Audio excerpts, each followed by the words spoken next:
everybody. Welcome to another exciting episode of Ask a Sex Therapist. We have a new guest with us today. Oh, and my cat. My cat's trying to top in. So if things are shaky, it might be my cat. But our actual guest is Eric. And Eric, you might have to help me with your last name, but I'm going to try it. Eric FitzMedrud. FitzMedrude. FitzMedrud is a therapist specializing in relationship and sexual issues in the San Francisco Bay Area. His specialty is helping men improve their sex lives by learning to regulate their emotions, removing sexual entitlement, and honing their sexual consent and negotiation skills.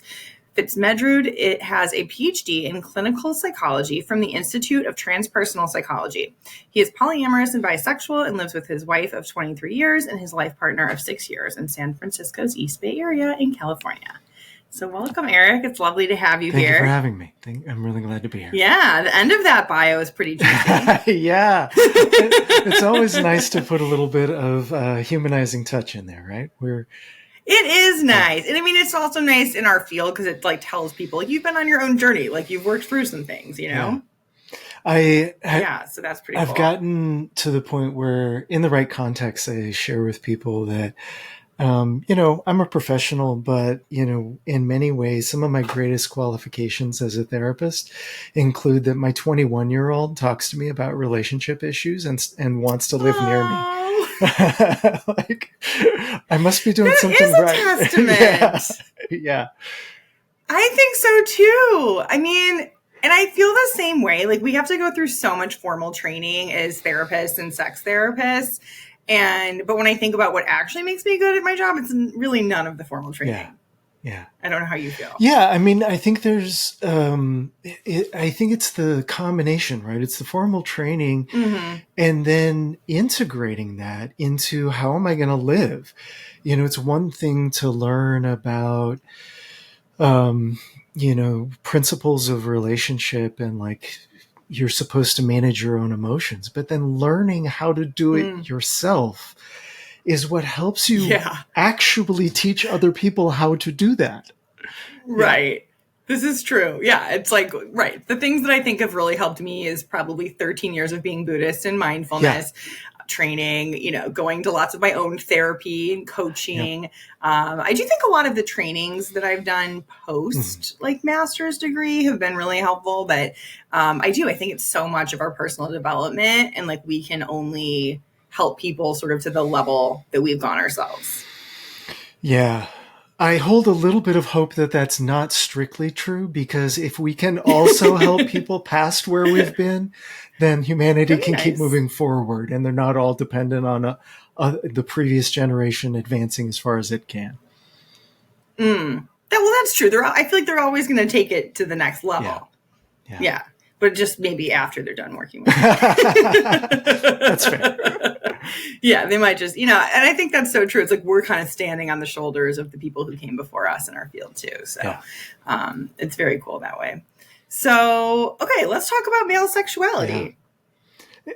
So how did you get passionate about this topic and decide to kind of focus on it? Well, apropos to that intro, I had problems with it myself. Okay. Yeah. Great. I'm inherently a relatively high desire person. I've been a high desire person in a lot of my relationships. I had a couple of affairs in my relationship with my wife a number of years ago. And normally I am, and I really want to be, an ethical person. I'm ethically minded. I am conscientious. I think about the ethics of like, how much plastic am I buying? Like, that also, like you're really trying to be a good really citizen. Trying. And so, I had my first two affairs really close back to back. And I was really shocked by this. It's not who I wanted to be. It's not how I want to be in the world. And it really jump-started me into the kind of me search process in my graduate program. I was in my PhD program at the time.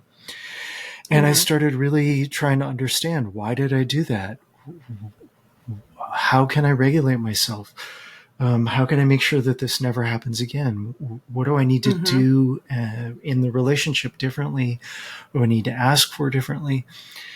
And that is a big part. I mean, I was already a little bit moving already towards sexuality as a specialty and relationships as a specialty, but it definitely jump-started that process.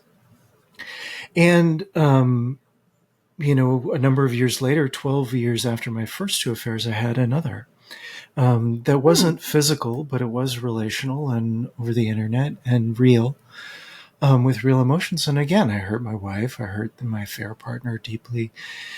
And I've been in this process of trying to figure out like how to integrate this experience of being a high desire person, socialized as a male and moving through the world as a male. And it has given me a leg up on how to support my clients with some of those experiences, I think. I'm also, I hope, appropriately humble about my faults and flaws in that process. Yeah. I mean, yeah, and I appreciate you sharing that. And I kind of think it's not something that's talked about enough, like the challenges of being high desire. Personally, my desire is pretty variable, so I feel like I've been on like both extremes. So it gives me a lot of empathy. But yeah, I certainly have friends who are kind of in the same camp as you, where they're just like, when I have my swings where it goes really high, I'm like, is this how you feel all the time? And they're like, yeah. It's like, this is very challenging. Like, how do you focus?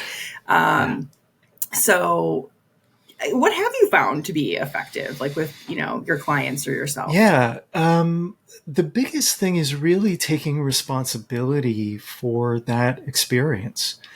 Understanding, okay, I'm a high desire person. You, my client, are a high desire person. And that experience that you are having is not in any way an obligation to your partner.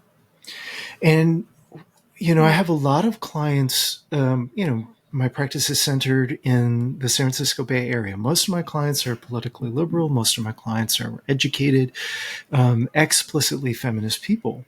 But one of the things that the high desire partners often end up encountering is an implicit entitlement that they encounter. Well, Interesting. I'm in a relationship with you, especially if there's a monogamy.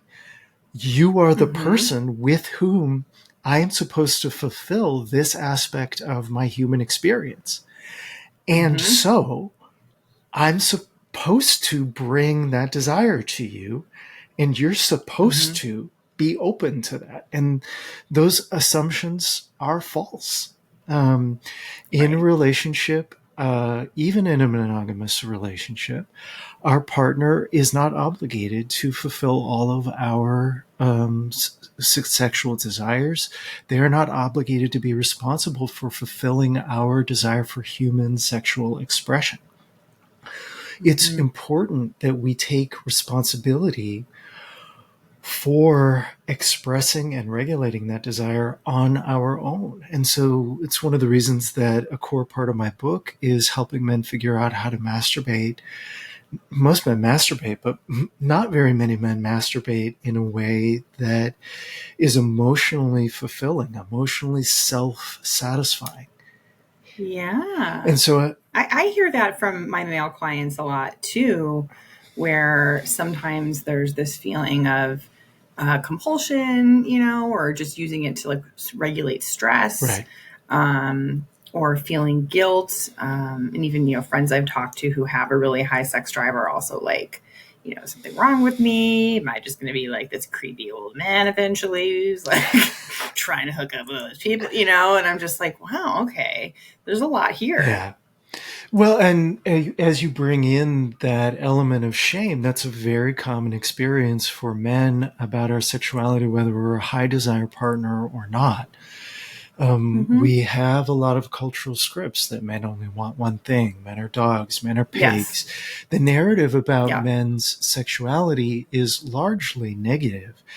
And so internalizing that as shame that causes us to desperately want to be seen as a good man, as a good person, as a good partner, as a good Mm-hmm. lover, and also grappling with the realities often of a high desire experience or just sexual creativity, kink, and desires that may not match our partner's desires that we then experience shame about.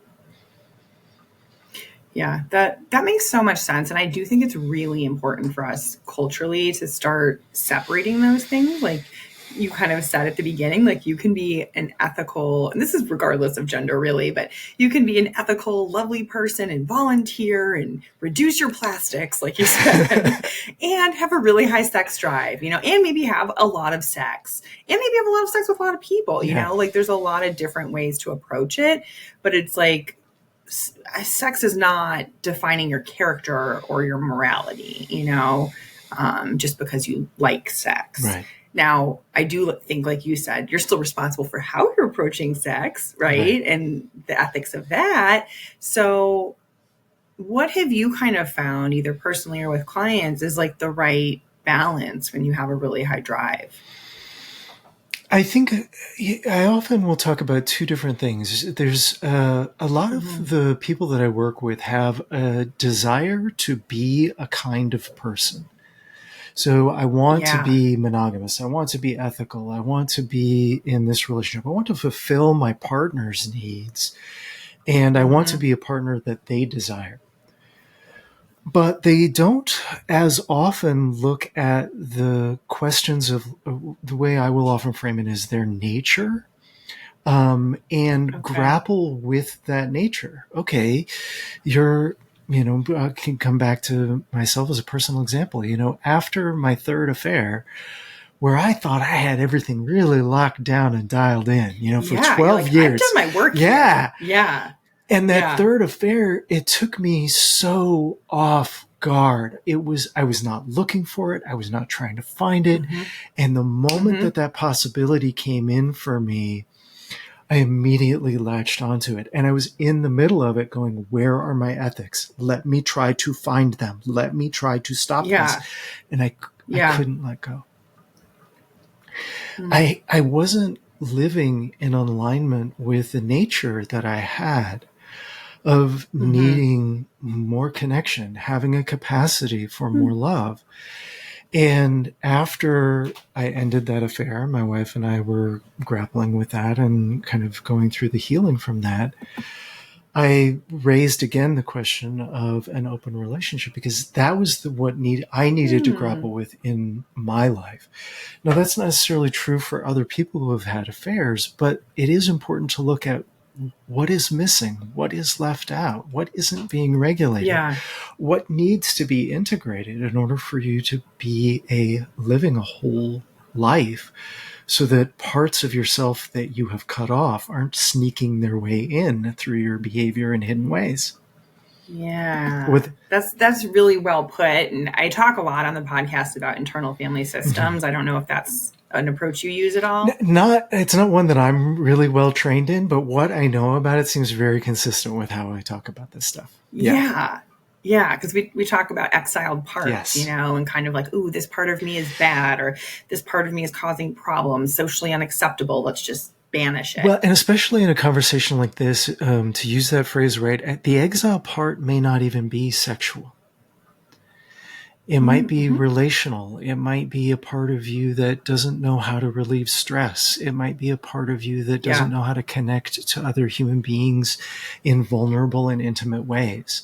This is why I have a big section of my book about helping men develop friendships and community with other people so that your partner isn't the only person, and so that sex isn't the only way that you know how to be in connection and community. Right. And I think, you know, you talk about patriarchal wounds as well. And, you know, I think what you're describing is a patriarchal wound, you know, I think men are socialized to kind of be like, suck it up, don't cry, you know, and I'm like, y'all have just as many emotions as the rest of us, you know, like you're allowed to feel them. Yes. We have just as many emotions. We have just as much need for human connection. And we're socialized to believe that emotional intimacy is equivalent to romantic intimacy and sexual intimacy. Yeah. And that means that, especially in a context of internalized homophobia, even if you are heterosexual, you become afraid of intimacy with men. You don't know how to open up. You don't know how to share your wounds and difficulties at work or in life when your parents are dying, or figuring out how to be a good father. We need connection and community with other people, including other men, in order to be whole human beings. Yeah, it's so true. And I do feel like our culture has kind of given men like one path, which is like, you can find a woman and you can date her and have sex with her, and that's how you can feel close. Yeah. And so then it does put a lot of pressure on that, when there's no other pathways. And, again, I see that with clients of all gender, but I do think it's just more pronounced. I think women are encouraged more to like form other relationships and be these social communal creatures and even define ourselves that way. And men, it's kind of like, be strong, be stoic, figure it out yourself. Don't ask for help. And even when men do have male friends, they may not open up emotionally, right? They get together and they do the sport or fishing or whatever it is. Exactly. But, the stereotype, the trope is that he comes home from a guy's weekend and she asks him, how is Jim's mom? I heard she was going through some health issues. And he's like, oh, we didn't talk about that. Well, what about Jim's, work? Isn't he going through? Oh yeah, we didn't talk about that. Well, what about his kids? Oh yeah, we didn't talk about that. When we don't talk about that, when we don't know what's going on in our friends' lives, and when they don't know what's really going on in ours, we become lonely together. And all of that gets put on our partners, which is a big part of the nuance that ends up creating sexual pressure. Yeah. So I did want to circle back to the fulfilling masturbation great. that you said too, because it sounds like that was one of your tools that kind of helps men regulate and kind of take care of some of their own needs. So what is fulfilling masturbation? So one of the things I always like to start with is, hey, I'm not trying to pathologize anybody's other ways of masturbating, right? Okay, cool. If you're, masturbating for 2 minutes in the shower just to relieve a little bit of physiological tension, there's nothing wrong with that. No, have fun. If you're masturbating and watching porn and that's within your relationship agreements and you are comfortable with that yourself, there's nothing wrong with that. But what I describe is a process of eliminating other distractions and being with the emotional arc and the physiological sensations of your own body, including a process of cultivating anticipation, a little bit of foreplay, and extending the pleasure with yourself so that it isn't just a functional process, but it is an act of self-love. And I've got a number of different steps and a concrete exercise in the book to guide men through that. Oh, I love that. And I don't know if we named the book, but the book is called The Better Man, right? Yeah, The Better Man, A Guide to Consent, Stronger Relationships, and Hotter Sex. Cool. And it's just like all about the stuff we've been talking about. So if you guys are listening to this, we will link to the book if you're like, what is this book they keep talking about? That's cool. So you kind of give people like a structured plan. I like what you're saying about like foreplay with yourself, and kind of like building anticipation. Because I think as sex therapists, like we always tell couples to do that, like build it with each other. But like, I do think with ourselves, it's often like, what's the quickest, easiest, least effortful like way? And I've done that too. I've also fallen into that where I'm kind of like, why am I not like kind of almost like being nicer to myself with solo sex, like I'm not being the best partner to my own self sometimes. And if you think about some of the most satisfying partnered sexual experiences, listeners may recognize things like, feeling weak in the knees, feeling that open and kind of loose feeling throughout your body hours or maybe even a day later. And a lot of the kind of functional short-term masturbation or masturbation that's focused on media, I mean, I find in my work with my clients, I find it doesn't create that same fulfilled, relieved depth of emotional experience, but a self-loving process that draws the pleasure out so that it is full body and really comes in waves of intensity is a whole different kind of experience. It is. And I think that's nice, you know, because again, I also feel like do what works for you. Like that's so much more important really than like anything that we're saying. It's like, if it's working for you, if it's not broke, don't fix it, you know, but if you want to try something new, and if you realize like, oh yeah, sometimes I do feel kind of unfulfilled or like I'm just going through the motions, then like try this. Yeah, exactly. And you know, the lovely thing that can happen when you become erotically sovereign in this way, you are capable of fulfilling your own erotic desires. You know that you can give yourself an emotionally, physically, and satisfying orgasm. Then that also shifts your dynamic when you're approaching your partner. You know, it's the difference between, will you please have sex with me? I need an orgasm. Yes. And hey, I'm going to go knock my own socks off. You want to join me? And like the dynamic shifts, right? Pleasure's about to happen in the bedroom. You can be a part of that, or it's going to happen without you.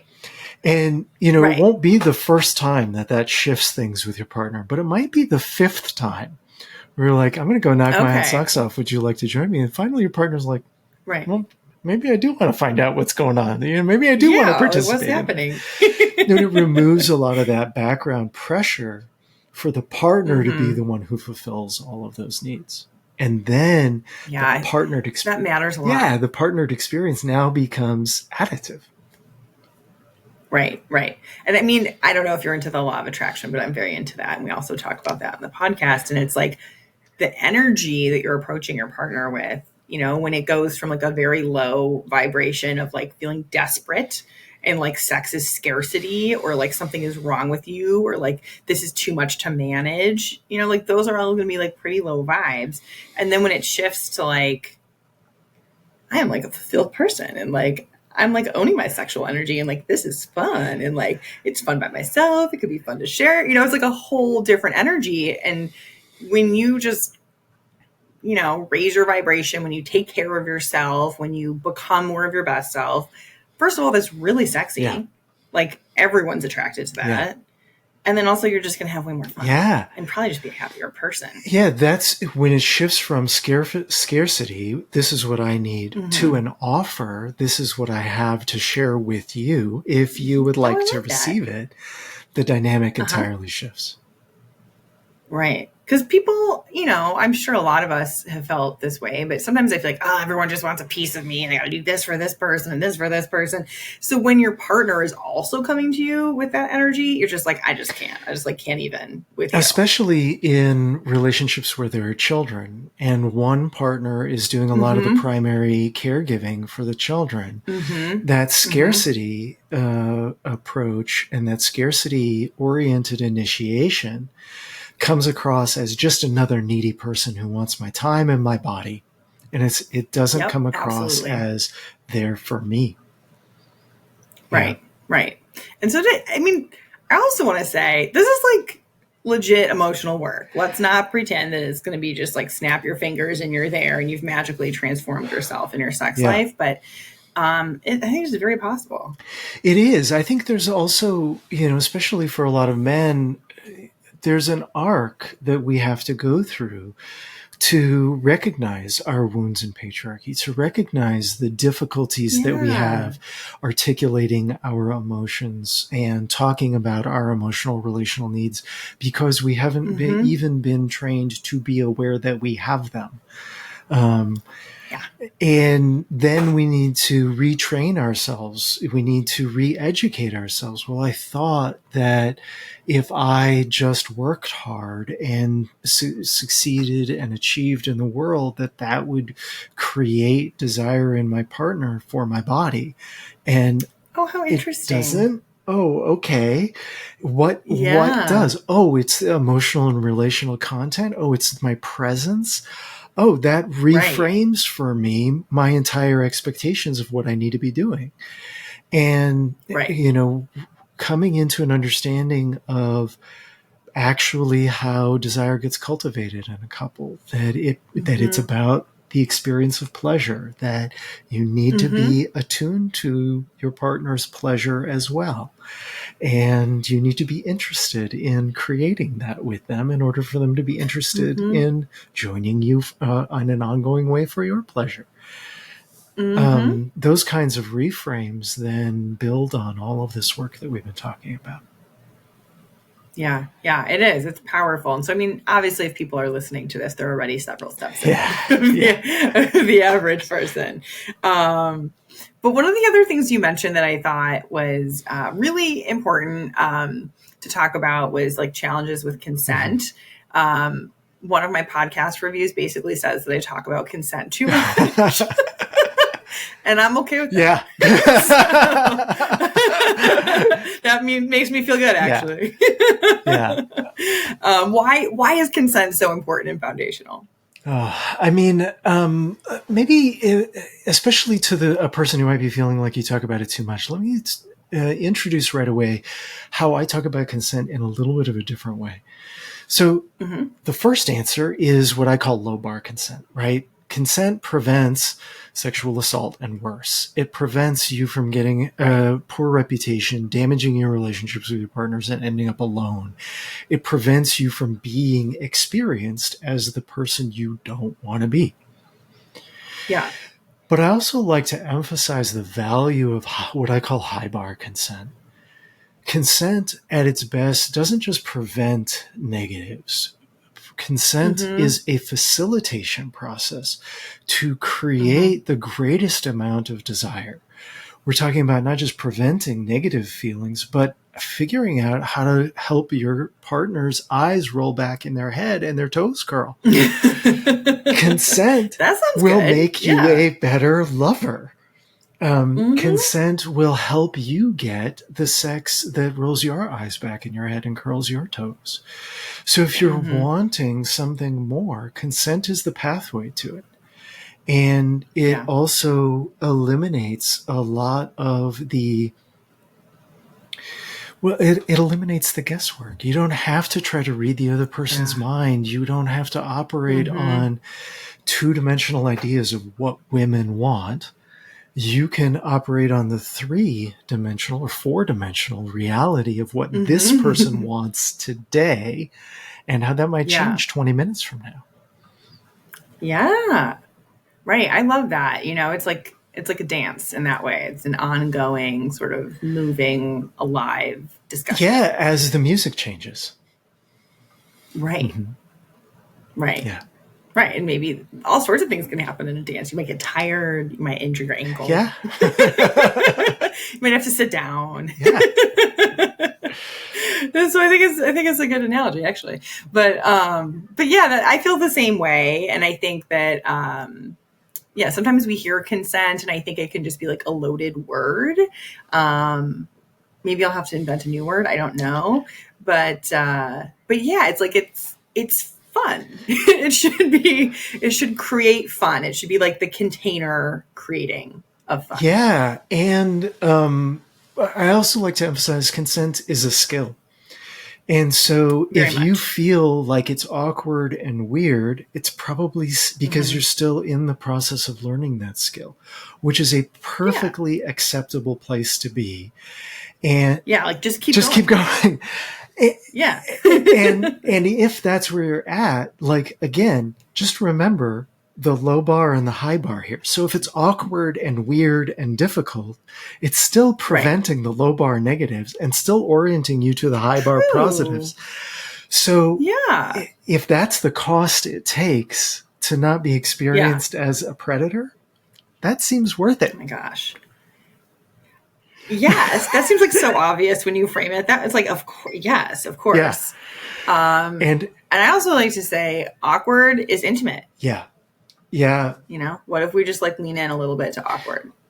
I can be awkward. Well, but also right back to patriarchal wounds, feeling or being or coming across as uncertain, not knowing, not coming out of the box proficient. These are all things that violate masculine norms. We're supposed to be the perfect lover out of the box who reads her mind and knows exactly what to do. You know, and the reality is that we don't. And we have a choice. We can either confront that reality and use consent to navigate it, or we can navigate that reality fumbling around in the dark and wait until we bump into furniture and hurt ourselves and our partner. Yeah. I mean, it's true. And I mean, I think hearing what you're saying, it's kind of like the traditionally masculine approach, the way people are socialized, to me, prevents people from being great lovers. Yes. You know, and so the work is kind of like, how can I unlearn everything from how I was socialized and find and I think this is for regardless of gender, to just find our authentic path forward and communicate with each other, you know. But it's like, if I have one guy who's like, I'm just going to try stuff, I'm going to do what works with the last lady I was with, you know, and then I have another guy who's like, hey, what do you like? Yeah. Hey, how does this feel? What works for you to get off? I'm just like, it's like, who do we think I'm going to pick, you know? Yeah. It just seems, to me, it seems obvious. So it's just like, but it's vulnerable being a guy and kind of saying like, I don't know exactly how to please you yet. Yeah. And I want to acknowledge that, that as a man dating, you will encounter people of whatever gender you're dating who will put that back on you, who will say, well, I just want you to know, who will say, I don't want to have those conversations. That's true. That's the issue too. And that's a real experience. And instead of, okay, well, let me go into that mode, men, I want you to really think about, is that safe for you? Does that feel like you are protected in that situation? So how are you going to experience the highest pleasure you can experience? How are you going to not experience expectations that you didn't know about that you couldn't live up to?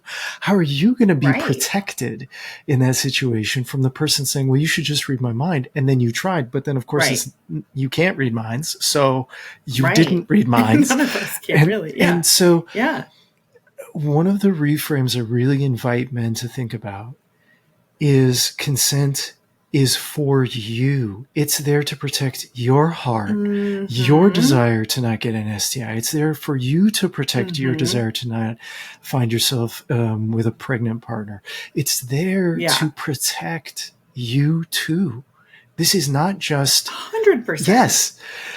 But we're not used to thinking that way. We're not used to thinking that we need to be protected, that we are worthy of protection. We're used to thinking that consent is there for us to protect our partners from our desire.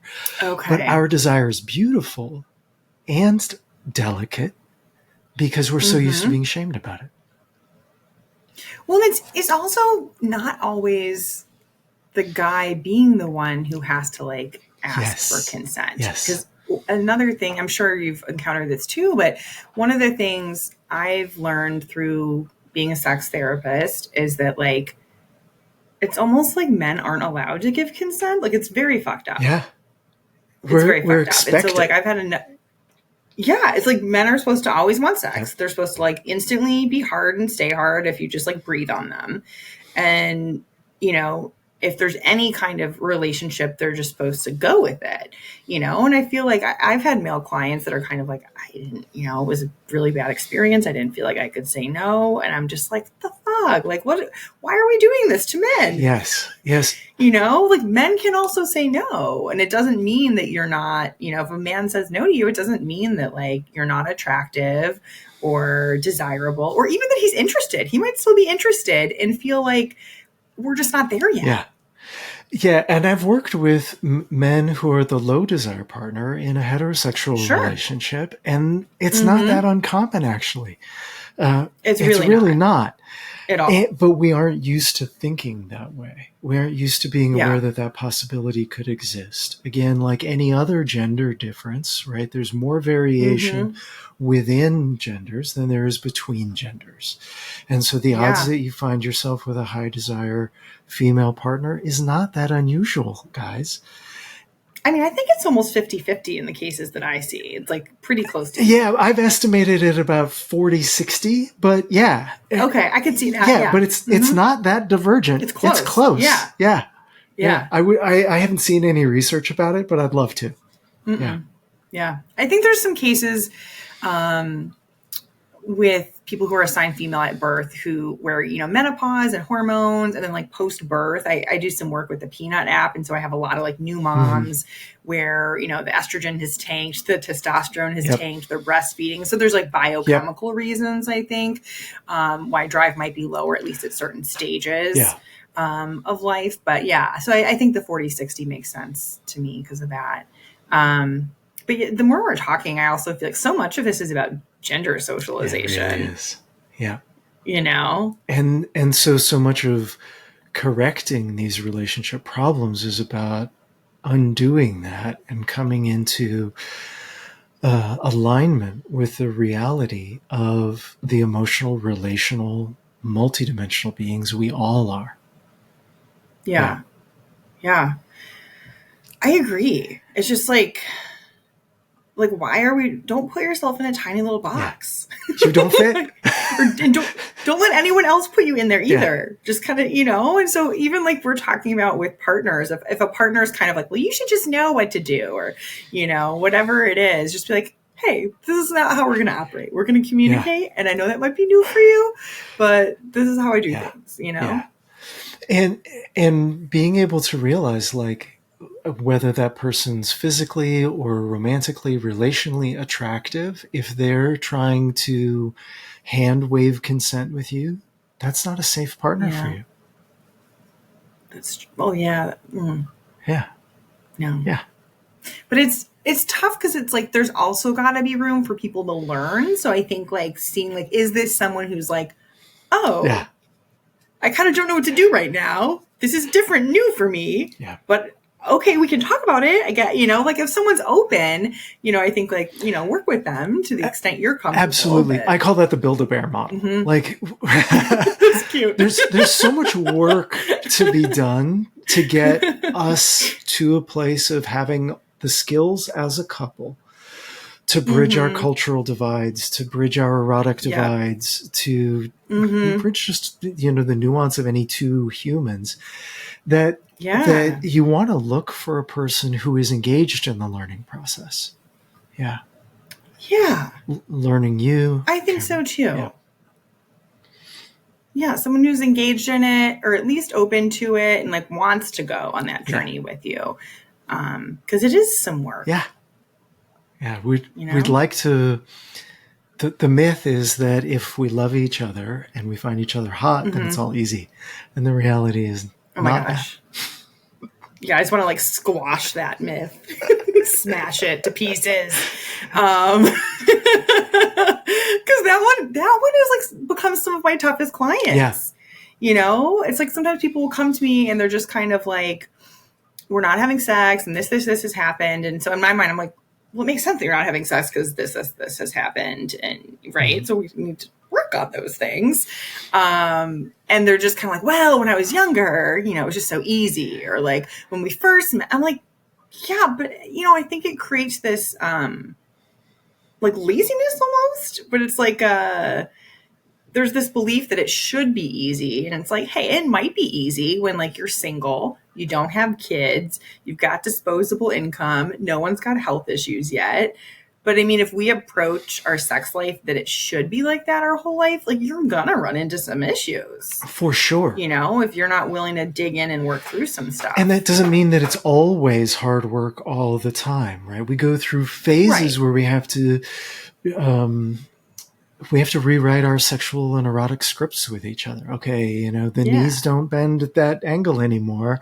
I need this pillow. I need this help. I need, whatever that is. And once we cultivate the adaptations to that script, we can enter new phases where it's easier again, where it seems free flowing, where it feels vibrant and comfortable. And then we will encounter a new point of difficulty in the future. We need to get used to those ebbs and flows in long-term relationship.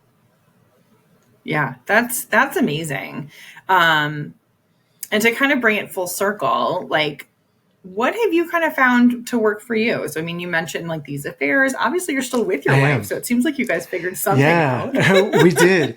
I mean, just to kind of help listeners with the transition after that third affair, I offered a path that I thought might be sustainable for us to stay monogamous, and she said, "Well, I had come to identifying as polyamorous some time before," and she said, "Well, if you're polyamorous, we should probably just work with that."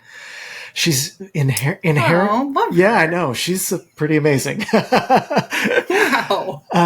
And again, right, working with nature, she had that capacity. She's inherently a low jealousy person. Nice. And so we tried that out, and that's how we got to where we are. I also kind of anticipated what I would need in that openness. I kind of knew correctly, or anticipated correctly, that what I would want is a second life partner. I dated a couple of people, a few, but not very many, and found somebody that I thought might work as a longer term partner. After 4 weeks of dating, we decided that I would not have new partners while she and I tried to see if we could make a long-term relationship work. And now, years later, we have a house and I live with both. And amazing. So, my specific content path will not be any other person's. True. But what I have found is that working with my nature and with the nature of my partners has led to a situation of ease, Yeah. Last night we had family dinner with my wife, our 3 kids, and my other partner. We just got back from a trip abroad, all 6 of us, celebrating my oldest graduation from college. And it seems stable and comfortable, knock on wood. So that's kind of amazing. Yeah, it is. Wow. Okay. Yeah. Do you think, because I think a lot of people find themselves in these situations where maybe one person's a higher desire, one person maybe is more oriented towards polyamory than the other. Like, do you think that there's usually a path forward like you found, or do you think sometimes people are just, fundamentally incompatible? So again, I think it really comes back to these elements of nature. Sometimes we discover in our relationship that we are now different people than we were. And these 2 people don't work in a relationship. And if that's the case, you need to acknowledge that. I've worked with a lot of difficult couples who love each other and are kind and are trying to make something work that won't. And I think that's important to say. Yeah. And like I said, it works not just because I accepted my polyamorous nature. It works because my wife was inherently a person with low jealousy, with a capacity to lean into that with me. It works because she makes it work as much as much as I make it work. And my second partner also had to fit into that equation. In terms of her kindness, her openness to accept the package of my wife of, 18 plus years when we got together, and my... Yeah, that's a lot for a new person to kind of be like, you're now getting a partner, a wife, and children. I mean, imagine coming into being a stepmom in that situation, but also you're going to live with his not ex and all the kids and try to dovetail into that parenting challenge. Yeah, she must be amazing. Both of my partners are freaking amazing. Yeah, I am. You got lucky. Humbled and grateful and very clear this is not me that is making this work all the time. Well, it had to be at least a little bit you. It is a little bit me, but it is not all me. Yeah, but I think what you're saying is so important. It's good to have hope that hey, things can work out in a lot of surprising and delightful ways. And also sometimes it's not meant to be, you know, and that was one of my experiences with a former partner. We did couples counseling and we weren't married. We'd been together a couple of years, and the therapist was kind of like, my goal is for you each to thrive, whether that's like together or separate. And it just kind of gave me this permission, because I think sometimes, like, as someone who's like determined and a therapist and we can help people and we can transform, and I kind of had this like, we can make anything work attitude. And like looking back, I'm like, we were so obviously not compatible. You know, I was really trying to make it and force it. And so I do think that's important for people to reflect on. Yeah, it really is. And I think that if both people are kind and loving, if both people can imagine something in an open relationship that would benefit them as an individual, whether that's them dating other people and having sex with other people, or just the fact that my partner is, and that frees me up to something that I have wanted. Right. That's what the big key that I see is, what is in this for you? What are you gaining out of that opening process? Because if you can't identify that, then I think it's much harder to find the sustainable pathway. Yeah, that makes so much sense to me, because then it just feels like you're just sacrificing for the other person in an imbalanced way. Which I've seen people try do that. to do that. Yeah, and in my experience of working with people that are doing that, they typically are miserable and keep wanting to stay in therapy because they're miserable. Yeah, and I eventually I have to say, like, you're miserable because you've chosen something that doesn't work for you. At least that's what it looks like. That's what you are saying. Right. What you're sharing. Therapy won't solve that for you. Right. Right. Yeah. Sometimes we just need to look at like, what makes me happy, and am I doing that? Yeah. Yeah. That's simple. Well, thank you so much for being here, Eric. This has been a really fun and eye-opening conversation. And I'm excited for people to check out The Better Man. So can you tell us where people can find it? It's available on major booksellers online. It's available on Amazon. You can find it on a link to it on my website, which is drericfitz.com, DRERICFITZ.com. Okay, cool. And we'll link to that too. So we'll put your website and the Amazon link in the show notes. Perfect. Thank you. Thank you so much for being here. Thank you, everybody, for listening, and we'll catch you next week.